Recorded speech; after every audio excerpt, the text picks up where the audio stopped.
Olá, amigos da Máquina de Mistérios. Hoje eu separei um vídeo bem legal para a gente assistir, um vídeo polêmico e interessante.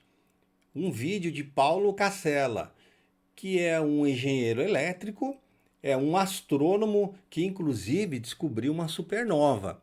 Ele também é estudioso do fenômeno UFO. Vamos assistir o vídeo dele e deixar aqui a sua opinião. Afinal de contas, para que a ufologia continue crescendo, temos que ouvir a opinião de quem acredita, de quem não acredita, de quem quer saber e do cético. Então, acompanhe esse vídeo até o final, ele é muito interessante. E aí depois vocês deixam aí na descrição ali o seu comentário, o que você acha, se você gostou, se concorda, se não concorda, ok? E vai deixando também o seu like, se inscreva no canal, você que está chegando agora, não conhece o canal, faz um tour no canal, tem vários vídeos, várias lives, seja bem-vindo. E é isso, galera, vamos assistir esse vídeo? Conto com a sua atenção aí para que a gente possa debater, enquanto passa o vídeo aí, o que está sendo dito. Tá bom? Obrigado aí e um abraço.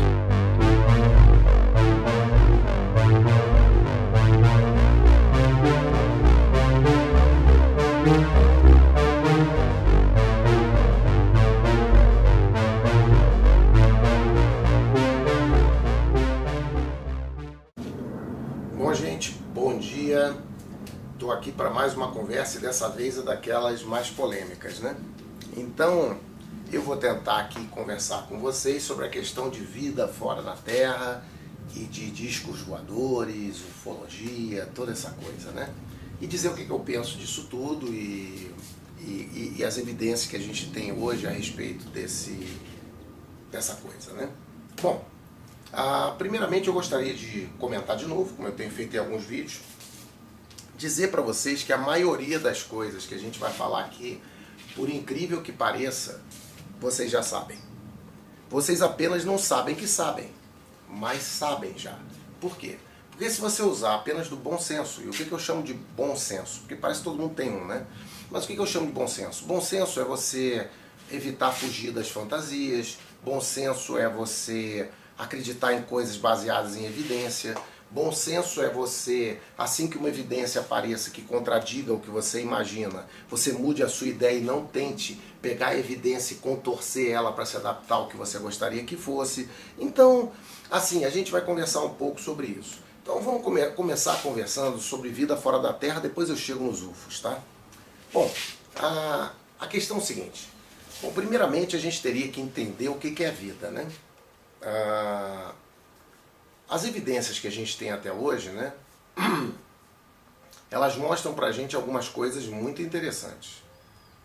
Então, na década de 50, dois caras, um chamado Watson, outro chamado Crick, se eu não me engano, eu estou tentando me lembrar aqui, mas eles descobriram a estrutura de hélice do que a gente chama de DNA, tá certo? DNA, que quer dizer ácido desoxirribonucleico, é isso. Então esse DNA, ele é composto de alguns componentes, que são aminoácidos. Então eu vou tentar me lembrar aqui, tá? Adenina, guanina, citosina, timina, é isso. Então esses aminoácidos, eles se conectam como se fosse um jogo de Lego, e num formato de hélice assim, ó, tá ok? E isso é o que a gente chama de DNA. E essa hélice, na realidade, é o que a gente chama de dupla hélice, porque é uma dentro da outra. E isso aí é que está a mágica, né? Porque na hora que essa hélice abre em dois, que ela tem cada uma metade, os aminoácidos estão espalhados aí, eles vão se juntando aqui, né? Eu não vou explicar para vocês no detalhe, mas existe uma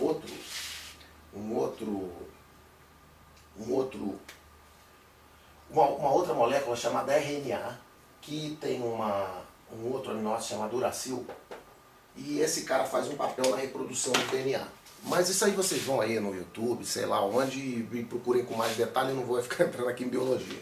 Mas o fato é o seguinte, é que essa técnica de reprodução molecular, que permite que a gente duplique essas instruções, é que permite que, vamos lá, a gente tenha filhos, os bichos se reproduzam e assim por diante. O que é mais curioso é que qualquer ser que a gente chama de vivo tem o DNA. Existe uma transição, que é a do vírus, eu não vou entrar aí nesse ponto aí mais especificamente, né? Que o vírus é uma entidade meio intermediária, mas das bactérias em diante para cima, todos eles se reproduzem e têm a estrutura, todas as informações que nos geram estão dentro dessa molécula que chama DNA. Aí o que a gente faz? O que acontece? Esse DNA, aí é interessante, tem um monte de coisa interessante. Esse DNA ele é baseado, se a gente for pegar toda aquele adenino, assim, tudo isso aí são compostos que a gente chama de orgânicos. O que a gente chama de composto orgânico? Composto orgânico é aquele que tem carbono, elemento químico, se eu não me engano é o número 6. Então, toda biologia ela é baseada em carbono, tá certo? Carbono tem algumas características interessantes. Se você fez um bom curso de química e terminou o 2º grau, você vai saber de alguns detalhes que o carbono faz e tal, né? Com aquelas ligações aromáticas e tal, ele tem algumas propriedades interessantes, são 4 elementos, 4 elétrons na última camada, né? Bom, o que acontece?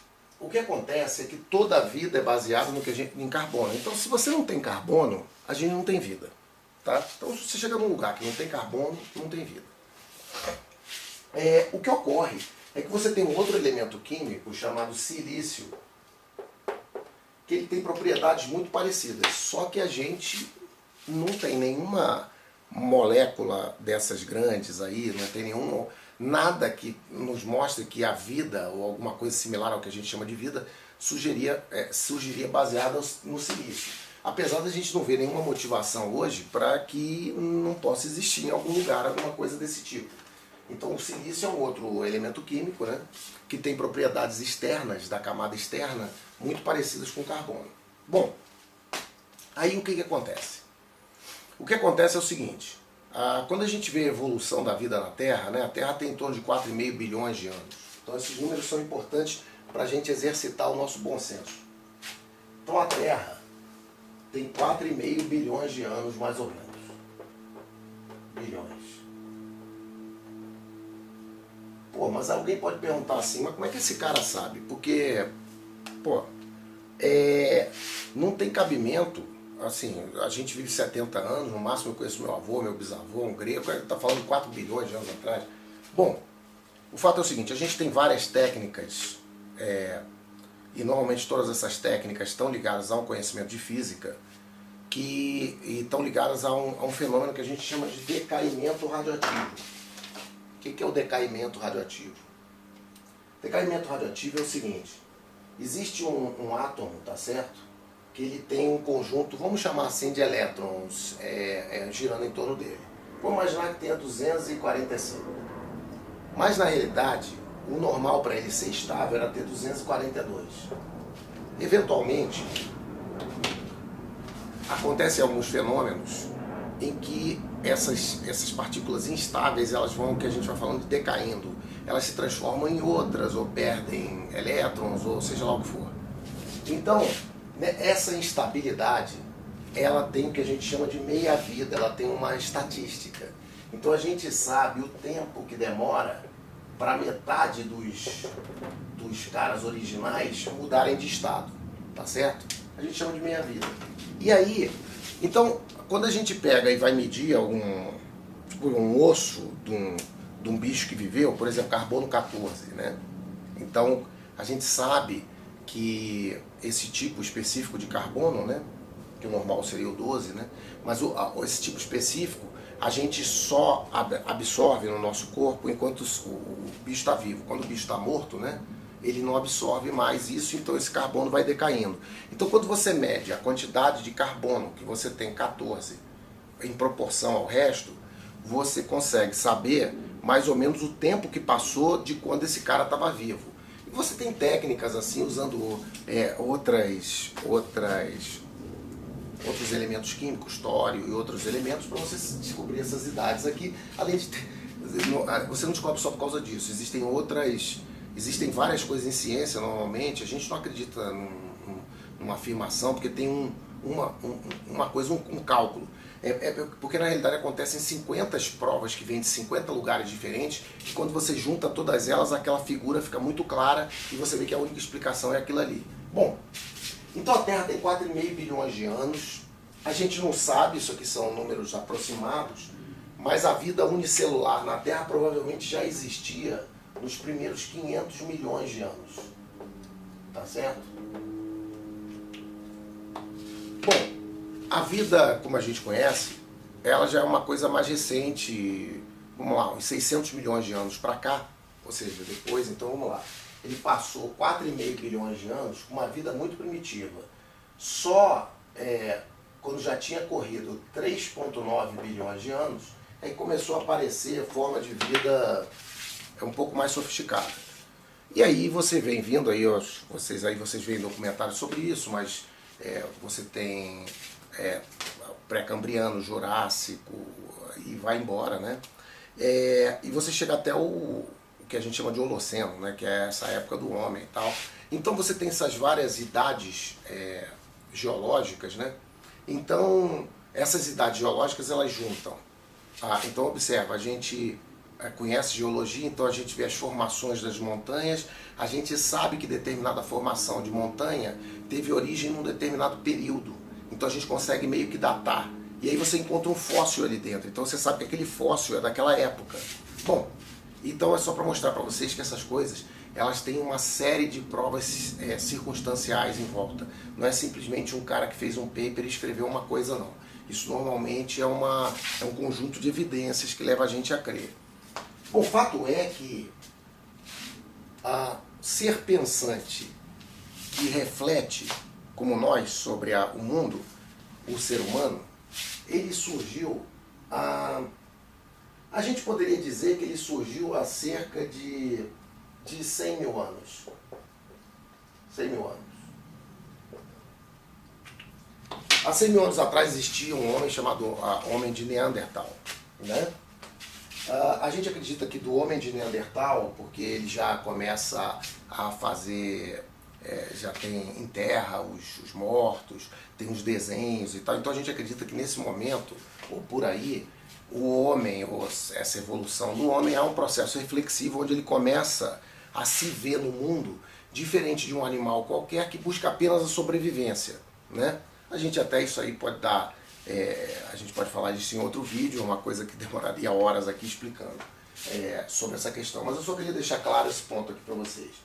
A coisa de uns 30 mil anos atrás, por aí, a gente tem o que a gente chama de homem de Cro-Magnon, né? Já é um Homo sapiens, né? Homo sapiens. Antes disso aqui, alguns bilhões de anos, a gente tinha os australopitecos, né? Australopitecos, pitecantropos, são várias linhagens antecedentes ao homem, que são parecidas com homens e com macacos, né? E tal, porque nós somos tudo, no fundo, muito parecido, né? O DNA da gente é 98, 99% igual. Bom, o Homo sapiens vem aparecendo de um tempo para trás, era mais ou menos simultâneo com o Neandertal, o Cro-Magnon em 30 mil anos. Aí a primeira notícia que a gente tem de civilização é na Babilônia e no Egito. Tá certo? Estou chamando Babilônia, que é aquela região que a gente chama de crescente fértil, né? O Iraque hoje. Eu estou chamando de Babilônia porque é vulgar, mas na realidade não foi Babilônia, né? Você tem vários tipos de... Aqui no caso eram os caldeus os primeiros, né? Então, você tem a Babilônia e o Egito, né? Então as primeiras dinastias do Egito, né? Por volta de 3.000 a.C., ou seja, 5 mil anos atrás. Então a gente poderia dizer, confortavelmente, que há cerca de 10 mil anos atrás, o homem começou a ocupar cidades, né? A gente vê na Turquia, Çatalhöyük, Jericó, você tem vários assentamentos, Jericó na Israel, né? Você tem vários assentamentos que mostram o homem vivendo em cidades, e aí a gente começa a gerar riqueza suficiente para produzir coisas, e E nós chegamos a hoje, né, com o nível de tecnologia que nós temos, a ponto de eu estar falando com vocês nesse vídeo aí. Mas veja só, qual que é a diferença real entre eu aqui, vocês aí, com esses automóveis, aviões que a gente vai de um lugar para outro, e um faraó egípcio que vivia de tanga? Sim, porque muita gente cria lendas sobre isso, né? Eu gosto muito de história antiga. E na realidade você conhece alguma cidade egípcia legal? Conhece? Você sabe como é que eles moravam? Você sabe como é que era o dia deles, dia a dia?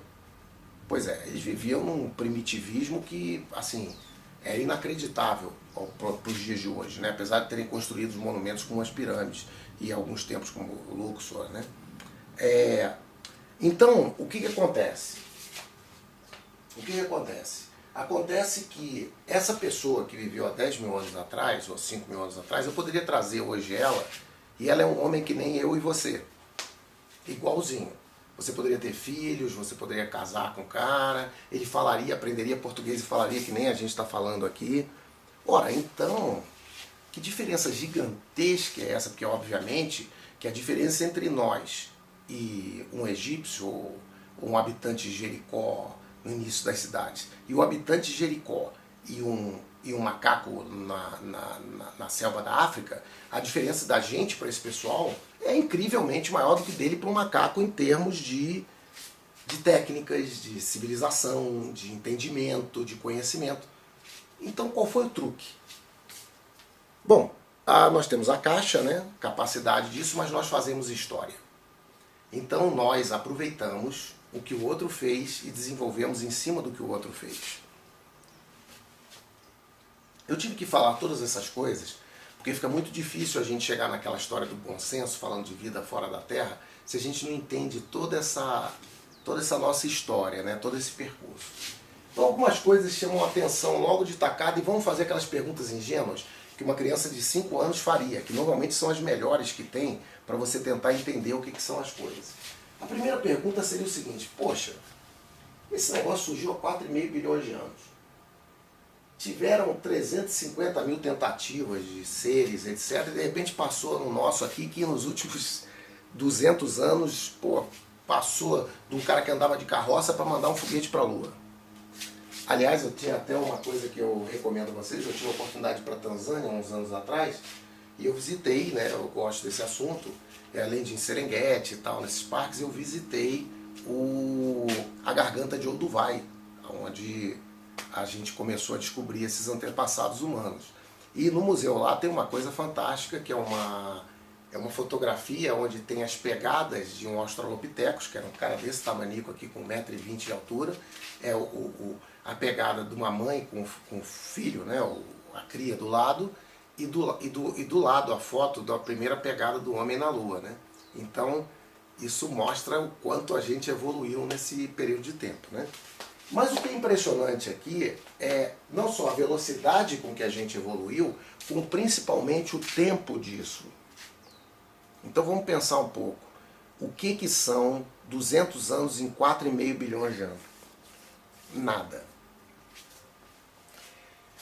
Então, a gente pode dizer algumas coisas por aqui. Só por isso aqui já dá para dizer alguma coisa. Ora, se a Terra demorou 4,5 bilhões de anos para chegar no ponto que a gente chegou aqui, tá certo?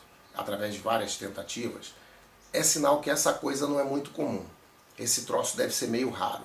Porque se fosse fácil de chegar, nós não seríamos a primeira tentativa. Porque, observa, quando a gente olha para o passado, né, a gente vê que existiram várias tentativas, por exemplo, de seres alados, de peixes, ou seja lá o que for. Mas a tentativa de seres pensantes que são capazes de criar tecnologia e modificar a natureza do jeito que a gente modificou, nós não temos nenhuma evidência que isso tenha acontecido alguma vez antes na vida da Terra. Ora, a chance de você ser o primeiro em alguma coisa é sempre muito pequena. Então é bom você... Isso te dá uma noção da raridade desse fenômeno. Ou seja, não seria exagerado a gente dizer que para seres chegarem ao ponto que nós chegamos, que somos capazes de criar tecnologia e história na escala que nós criamos, isso deve ser uma coisa muito rara. Então, se você imaginar, agora vamos imaginar o universo com vários planetas com idades diferentes. Tem um que foi a 4,5 bilhões de anos, outra 4, outra 3,700, outra 3,200. Outra... Eu não estou dizendo que o nosso valor de 4,5 bilhões de anos para aparecer, isso é médio. Eu não tenho nenhuma outra informação, só tenho um. Pode ser até que seja pequeno ou pode ser que seja grande. Mas esse número diz alguma coisa. Então, se a gente fizer a suposição de que a nossa civilização vive mais 1000 anos, o que sinceramente eu tenho muita dúvida que vai acontecer, porque dada a forma com que a gente se reproduz sem controle, né? Dada a forma com que você avança em cima da natureza, transformando e criando mecanismos para sua própria destruição, e isso é óbvio, né? Nós agimos coletivamente como seres irracionais. Nós não temos nenhuma diferença de você observar, por exemplo, uma cultura de levedo de cerveja que você aprende no segundo grau, que você vê a população crescendo, até que chega um determinado momento, aquilo é impossível de sustentar, a população desce e se equilibra num determinado patamar. Então eu acredito que a gente, até pela nossa capacidade de destruição da Terra, em termos de bombas ou doenças, ou seja lá o que for, é bem provável que a gente seja uma tentativa falha. Quer dizer, a natureza foi nessa direção, mas provavelmente a gente deve se extinguir, porque eu não vejo, quer dizer, a evidência que eu tenho poucas evidências que as poucas pessoas que usam de racionalidade tentando tornar isso aqui razoável, elas são em quantidade muito inferior ao conjunto de pessoas que simplesmente consomem recursos, se reproduz de forma indiscriminada. Então, assim, se você for usar apenas esses dados que a gente tem, não dá para ser muito otimista. É lógico que o futuro é imprevisível. Essa coisa pode se adaptar, né? Mas com o nosso nível de população, não precisa ser nenhum astrólogo para prever que muita desgraça vai acontecer, doenças incontroláveis, fome, guerras, porque ou você controla o crescimento populacional de alguma forma, ou a natureza vai controlar isso por você.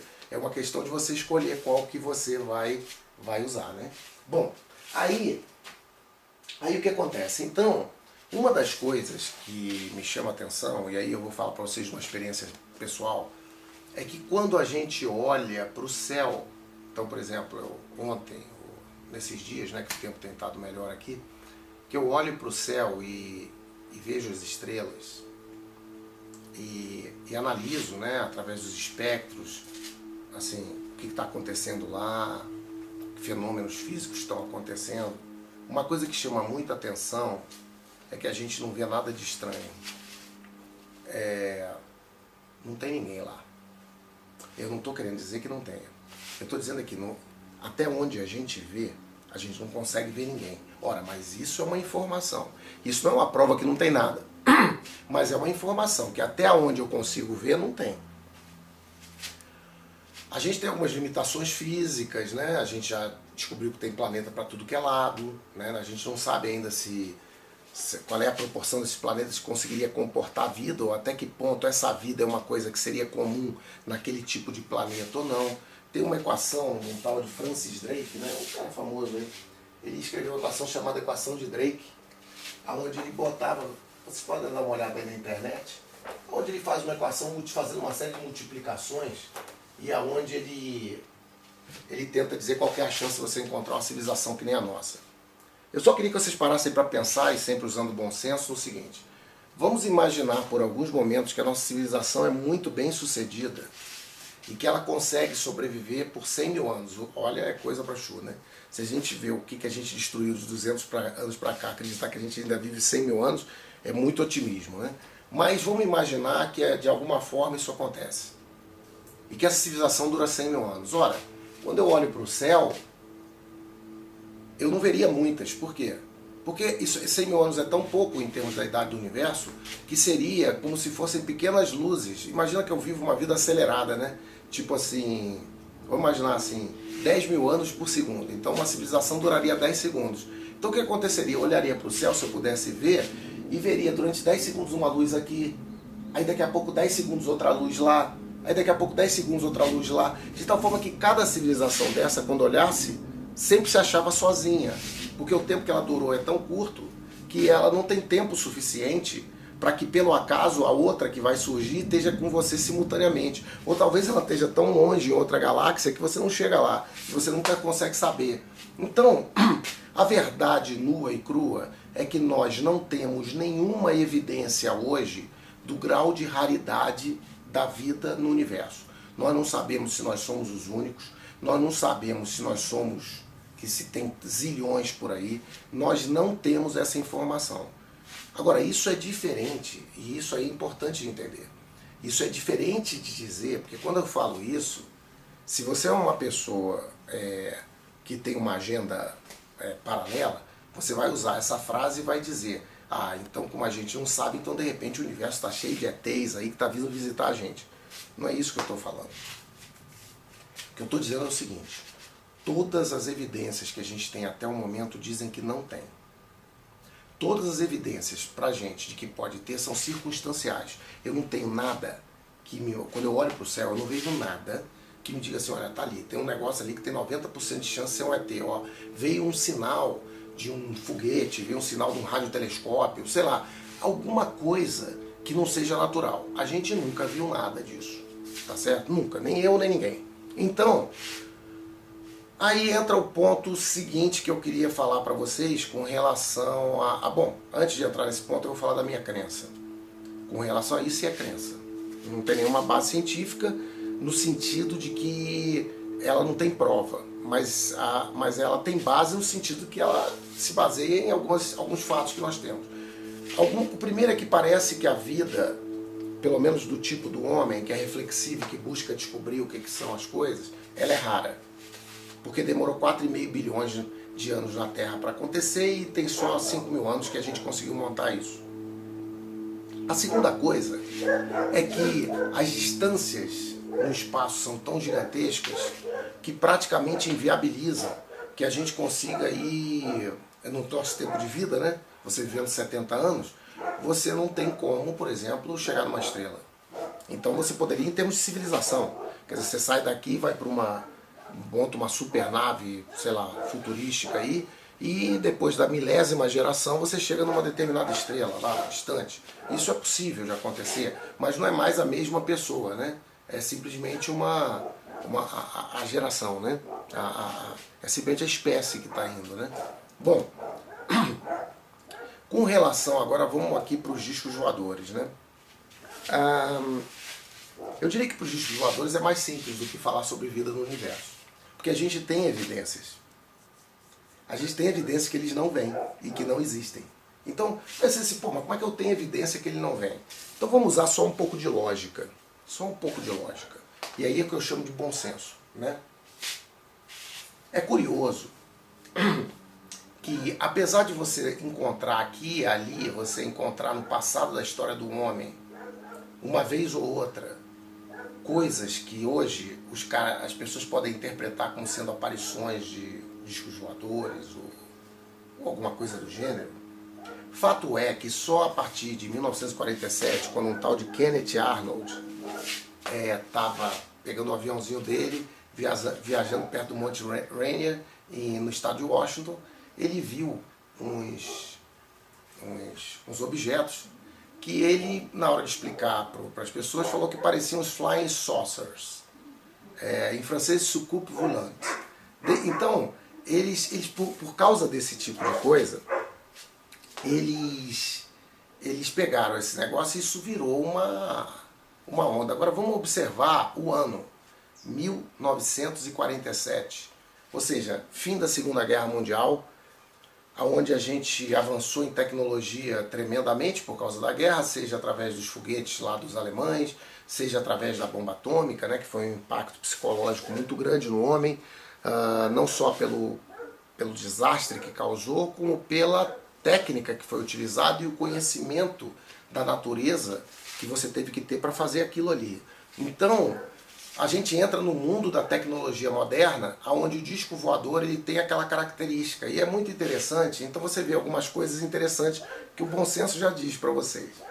Se vocês pegarem as fotografias e os desenhos dos discos voadores desde 1947 para cá, vocês vão notar uma semelhança tremenda com a estética de cada época. Então você vai olhar e vai dizer assim, pô, mas esse disco voador é dos anos 50. Pô, aquele disco voador ali parece dos anos 60, o outro é dos anos 80. Então é o seguinte, pô, quer dizer então que o ET vem lá de, sei lá da onde, de uma estrela qualquer, Antares, vem pra cá, e o disco voador do cara em 30 anos ele vai se adaptando à tecnologia de acordo com a nossa tecnologia de cada época, né? É muito curioso isso, né? Isso mostra que é o homem que está criando essas maluquices. Mas aí tem outros efeitos disso. Além disso, você tem o seguinte aspecto, né? Você também na década de 50, 60 tinha abdução e assim por diante, né? Então, a primeira abdução foi lá no Nordeste dos Estados Unidos, né? E aí você vai montando todas essas hipóteses, né? E o que você vê? Você vê que isso está muito ligado à cultura do país e ao momento da história. Então você, por exemplo, se você for ver os ETs americanos, eles são sempre muito tecnológicos, né? Então o cara ele é colocado numa nave, aí vem uma máquina, pô, cheia de pino, enfia um negócio no nariz do cara, enfia na orelha e tal. É um troço todo tecnológico com uma visão do americano moderna de tecnologia. No Brasil, lá do Vilas Boas, né, que foi o primeiro lá, abduzido e tal, já é totalmente orientado a sexo. O cara foi lá,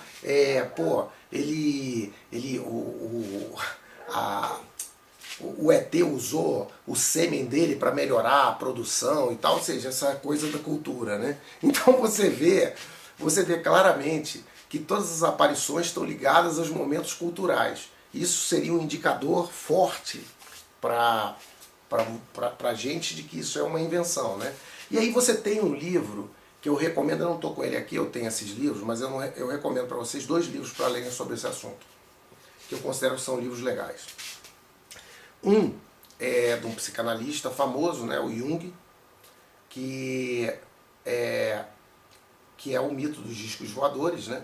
E nesse livro ele conta que é uma experiência fantástica a gente poder ver como ser humano a criação de um novo mito, porque a gente consegue entender que processos psicológicos que acontecem nisso, né? Então esse é um livro que eu recomendo para vocês. Não sei se tem em português, aí teria que ver, né? Mas eu tenho em inglês aqui, ele é um livro baratinho, é fácil de achar. O outro livro que eu sei se tem em português é... Como é que é o nome, gente? Bom, eu vou me lembrar. Mas esse outro livro, ele faz uma análise dos discos voadores sob um ponto de vista psicológico. Ele faz uma análise histórica, né? Mas ele faz uma análise bem detalhada, onde ele mostra que os discos voadores eles simulam um arquétipo que é chamado de trickster. Esse é um arquétipo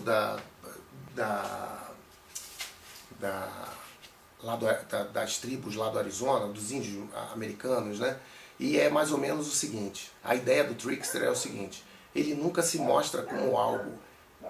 Quando parece que é uma coisa, ele gera uma evidência que é outra, e aí todo mundo começa a acreditar naquela outra coisa, e aí ele gera uma evidência que era aquela mesmo, e fica nesse vai e vem, vai e vem. Bom, eu ainda vou me lembrar do nome do livro, mas o ponto aí é o seguinte, a gente tem uma outra evidência de que isso não tem cabimento, que é a questão da tecnologia moderna. Ora, na década de 50, 60, apareceram muitos filmes, fotos de discos voadores, né? Hoje, qualquer criatura, até no Everest, debaixo d'água, tem um sujeito com smartphone, com filmadora, fotografia. Então é quase inconcebível que tem alguma coisa que acontece em algum lugar que não tem um cara filmando. Sempre tem um cara filmando. Então, o que era para você esperar? Se de fato tivessem acontecendo abduções, descendo discos voadores ou coisas parecidas, as evidências agora seriam esmagadoras. E aí volta aquele ponto que eu mencionei já em algumas outras apresentações. Que é uma coisa muito útil. Como distinguir mentira de verdade? É o seguinte. A principal característica da mentira é que a cada nova informação, você tem que inventar uma história diferente. Cada vez que eu trago uma evidência nova, por exemplo, eu chego aqui e digo assim, ó, isso aqui parece uma lanterna, mas de fato é uma caneta, tá? Então eu tenho essa hipótese. Só que aí eu pego, aperto o botão e ela acende. Aí o cara vai ter que inventar alguma outra coisa, porque pô, parece que é uma lanterna e acendeu. Aí o sujeito vai dizer, não, acendeu, mas isso aí foi um truque que foi feito para enganar você, porque no fundo se eu pegar isso aqui e usar, eu uso como caneta. Aí vocês, não, tudo bem, então vamos pegar mais uma evidência. Aí eu pego a lanterna, tento escrever aqui e não sai nada. Aí o cara chega para você e diz assim, não, não, mas espera aí, isso parece uma lanterna, mas é um lápis, porque a lâmpada na realidade foi para te enganar, e esse negócio escrito, ele só acontece nas sextas-feiras de cada ano ímpar. Então, isso foi tudo feito para enganar você, porque na realidade isso aqui é uma caneta. Ora, isso é o que a gente chama de mentira. Agora, o que é verdade? Então, verdade é o seguinte, verdade é, cada vez que você pega mais informações, ela vai ficando mais óbvia. Então, por exemplo, eu digo para você, ó, isso aqui parece uma lanterna. Você olhando, você diz, parece, mas pode não ser. Mas aí eu chego para você e a evidência seguinte é, eu acendo a luz. Aí você diz, olha, realmente, parece uma lanterna e acende a luz. Esse troço está com jeito de lanterna. Eu não vou abrir aqui, mas se eu abrisse e tirasse 2 pilhas daqui de dentro, você ia dizer, bom, acende, parece uma lanterna e tem pilha para o negócio acender.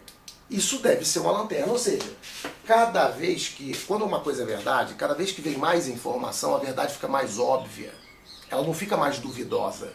Então toda vez que quando vem uma informação, você tem que fazer uma pergunta nova, ou tem que adaptar, é porque tu está indo na direção errada. Então no caso do disco voador é o seguinte,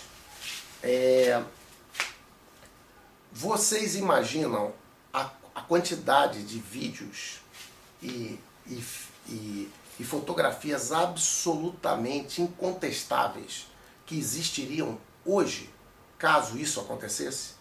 Imagina, todos os céus do mundo inteiro são trafegados por aviões o tempo todo, 24 horas, radar cobrindo tudo que é lugar, satélite tirando fotografia lá de fora, todo mundo filmando, ou seja, hoje tá difícil você ir para algum lugar que não tem um registro qualquer do que está acontecendo. Então caiu um avião aí outro dia e o cara tirar lá no satélite, ele vê a luzinha do avião explodindo. Então, o que acontece? Se essa coisa fosse verdadeira, simplesmente as evidências iam cada vez se amontoar mais, iam aparecer vídeos e mais vídeos cada vez mais óbvios, cada vez mais evidentes, fotografias cada vez mais evidentes, o troço ia inundar, ia ser uma coisa que ninguém ia questionar. No momento em que você observa que o número de objetos para medir aumentou, telefones, vídeos e etc., e o número de evidências continua igual, ou seja, não estão descendo mais disco, agora resolveram não vir mais aqui atrás da gente, então você pode dizer assim, não, é que agora eles viram que é na tecnologia que a gente chegou, aí eles não precisam ficar vindo aqui toda hora, eles preferem olhar de longe. Então é o seguinte, o que é isso? Isso é a mesma coisa que chegar e dizer que isso aqui é um lápis. Então, você pode usar isso na sua vida para quase tudo. Se você quiser descobrir realmente, porque a gente tem nós somos 2 tipos de pessoas normalmente. Ou nós somos ignorantes ou nós somos hipócritas. Então é o seguinte, você pode acreditar em alguma coisa porque você não tem conhecimento. Ou você pode acreditar numa coisa porque você sabe que ela é mentira, mas te convém. Tá certo? Então tem esses 2 casos. No segundo caso, não adianta, eu não vou poder fazer nada porque você quer acreditar em alguma coisa porque te convém. E aí não interessa, eu posso botar todas as evidências que vierem que você vai se recusar e vai continuar dizendo que isso aqui é uma caneta. E o que eu vou fazer? Não vai escrever, mas você vai morrer abraçado com ela dizendo que é uma caneta.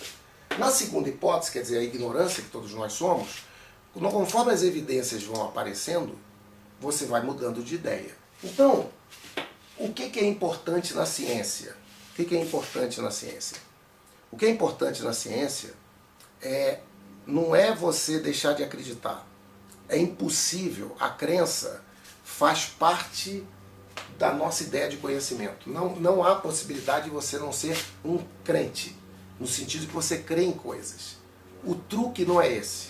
Ou seja, não há nenhum mal em crer em qualquer coisa. Não há mal em crer que isso aqui é um lápis. Não há mal nisso.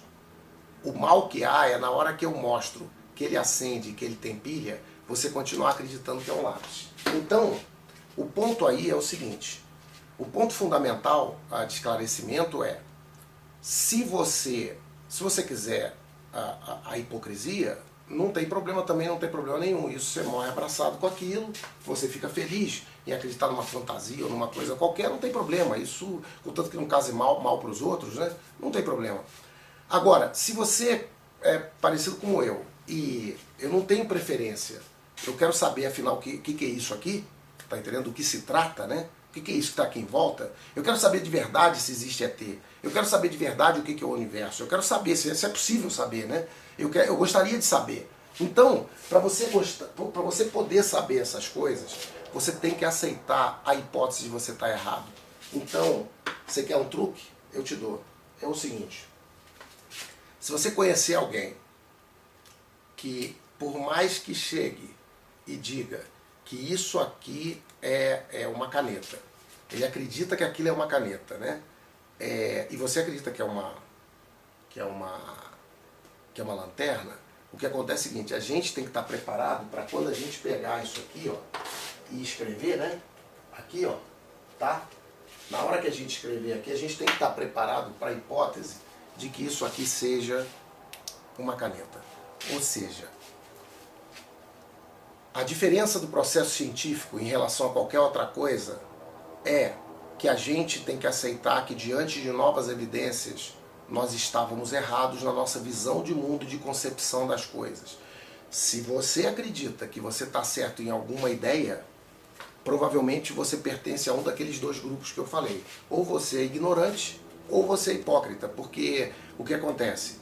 Ou você não sabe, né, o que é, e por causa daquilo você acredita que isso aqui é uma caneta, ou então você sabe que não é uma caneta, mas você prefere acreditar que é e morre abraçado com aquilo. Bom, então o ponto é esse. Então a questão do disco voador é uma crença, tá certo? Agora você vai chegar para mim e vai dizer assim, vem cá, é impossível? Que nem o Nibiru? Não, essas coisas não são impossíveis, claro que não. Eu não estou dizendo que você chegar, por exemplo, eu estou aqui na minha casa e de repente, sei lá, daqui a uma semana aparece uma nave. Vem uma nave aí, cruza o espaço, entra aqui na Terra e desce, que nem o Independence Day. É possível isso? Eu creio que é.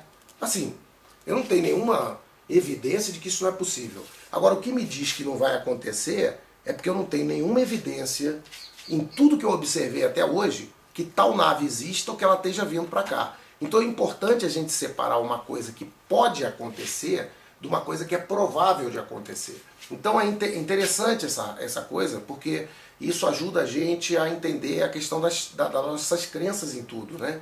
Então é o seguinte, nós nunca deveríamos acreditar em coisas simplesmente porque elas podem acontecer. Também pode acontecer de descer Papai Noel aqui, nem por isso eu estou acreditando nisso. Então é o seguinte, a chance, quando você diz que alguma coisa pode acontecer e isso não tem base nenhuma, a chance do que você está falando é a mesma de acontecer qualquer coisa. Ou seja, a chance de acontecer o que você quer é zero. Por quê? Porque existem 1 trilhão, pode ser que dê só ET, pode ser que, até uma coisa que eu estava conversando outro dia com os colegas, né? É interessante essa questão da probabilidade, né? A gente não está muito treinado para entender isso. Então, por exemplo, você chega e diz assim, vem cá, o ET pode aparecer ou pode não aparecer, então a chance dele aparecer é 50%. Não, é lógico que não. É lógico que não. Não é assim que se faz a conta. Então é o seguinte, você simplesmente, o existir e não existir não é uma coisa de 50% de chance. Então, por exemplo, se eu chegar e disser assim, a chance de aparecer Papai Noel daqui a 1 minuto aqui ou não aparecer é a mesma. Não, não é. Então é o seguinte, se eu ficar aqui durante os próximos 50 anos, não vai aparecer o Papai Noel. A chance de aparecer o Papai Noel aqui é zero. Porque é a mesma chance de aparecer o Coelho da Páscoa. Porque é a mesma chance de aparecer um ET. Então, é o seguinte, se eu não tiver uma evidência, todas essas afirmações não fazem nenhum sentido. Então, eu tenho que ter alguma evidência. Agora, se eu pegar, atacar um telescópio, observar alguma coisa, ou tiver alguma evidência em alguma ordem, sei lá, de repente de um dia para o outro, milhares e milhares de pessoas na Terra estão tendo uma imagem na cabeça, vendo um ET descendo e a imagem é a mesma, é um negócio misterioso. Sei lá, essas coisas podem acontecer, tá entendendo? Agora, você tem que ter uma evidência qualquer. Se você não tem uma evidência qualquer, e principalmente se essa evidência não evolui no tempo, que foi aquilo que eu mencionei, ou seja, o que é verdade, a cada evidência nova vai ficando mais óbvio. E o que é mentira, a cada evidência nova tem que ter uma explicação. Então, vocês podem usar isso em grande parte da vida, a gente, até nos relacionamentos que a gente tem com as pessoas e tal, muitas vezes isso acontece, né? A gente quer acreditar numa determinada coisa, então mesmo diante de todas as evidências, a gente fica achando que aquela coisa de 1 sobre 1 milhão de chances de dar certo, eu vou apostar tudo nisso. Na realidade não tem nada de errado nisso. A gente pode apostar, a gente não vai apostar na Mega Sena, a chance também é muito pequena. A questão não é de apostar, nós apostamos o tempo todo. A questão é ter consciência do que a gente está fazendo. Então não há mal nenhum em apostar, não há mal nenhum em apostar em coisas muito difíceis. Mas o importante é a gente ter a consciência de que essas coisas são muito difíceis e que aquilo não é uma coisa provável e não é necessariamente a verdade. Então eu espero ter mostrado para vocês aqui porque que essa questão de disco voador, apesar de ser uma coisa possível, todas as evidências que a gente tem, científicas, não científicas, psicológicas, elas são enormes no sentido de que isso é uma fantasia, é um mito que o homem criou. Eu me esqueci, Anjos... Eu esqueci, o nome do livro é Anjos e qualquer coisa. Quando eu publicar o vídeo, eu vou botar no texto o nome do livro, que quem quiser pegar pode ver. Eu tenho em inglês e em português, tem em português. E Anjos e Extraterrestres é o nome. Anjos e Extraterrestres. É um livro que eu recomendo para ler, porque ele não fala nem que existe nem que não existe, ele apenas analisa essa temática de disco voador, ele analisa isso pela ótica psicológica, ele mostra um histórico bem feito do fenômeno e tenta mostrar psicologicamente como que isso funciona na cabeça do homem, sem entrar no mérito se os discos voadores de fato existem ou não, mas eu acredito que quando as pessoas lerem esses livros aí, vai ficar evidente que isso é realmente a criação de um mito, como a gente vive em tantos mitos, né? Nós criamos tantos, eles são essenciais para a nossa vida, né? O mito faz parte do nosso mundo, então também não tem nada de errado nisso. Eu adoro mitologia grega, adoro essas coisas, só que isso não quer dizer que eu vou chegar aqui e vou pular aqui do alto acreditando que Apolo vai me salvar, porque aí são coisas diferentes, né? Eu até uma das vezes que o pessoal, alguém me perguntou numa dessas coisas se eu acreditava em Deus ou não acreditava em Deus ou alguma coisa assim. Bom, essa questão é meio complexa, porque para a gente dizer, eu preciso definir o que é, e cada um tem um conceito diferente, então fica difícil de dizer. Eu poderia dizer confortavelmente que eu não acredito no seu Deus. Não acredito. Agora, eu não sei se tem alguém ou se teria alguma definição disso que bateria com uma coisa que para mim seria razoável, né? Mas o ponto é o seguinte, alguém me perguntou, né, se eu acreditava ou não.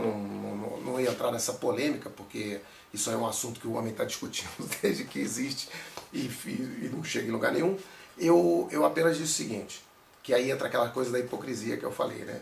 A questão é o seguinte, eu perguntei para o rapaz, eu não me lembro quem foi, mas eu perguntei assim, olha, é o seguinte, você quando você está doente, você toma um antibiótico ou você, sei lá, vai para um templo de alguma coisa e pede para se curar? O que você faz me diz no que você acredita. Então é o seguinte, porque é muito fácil a gente dizer que a gente acredita em coisas, até para fazer uma proteção, né? Tipo assim, é melhor eu dizer que eu acredito em tudo, mas a gente vê em que realmente as pessoas acreditam, né? Quando você tem uma situação e você vê o que elas fazem. Então, é nesse momento que você vê aonde que a pessoa tem a crença. Então eu respeito muito as pessoas que têm crenças e que são coerentes com as crenças que têm, né?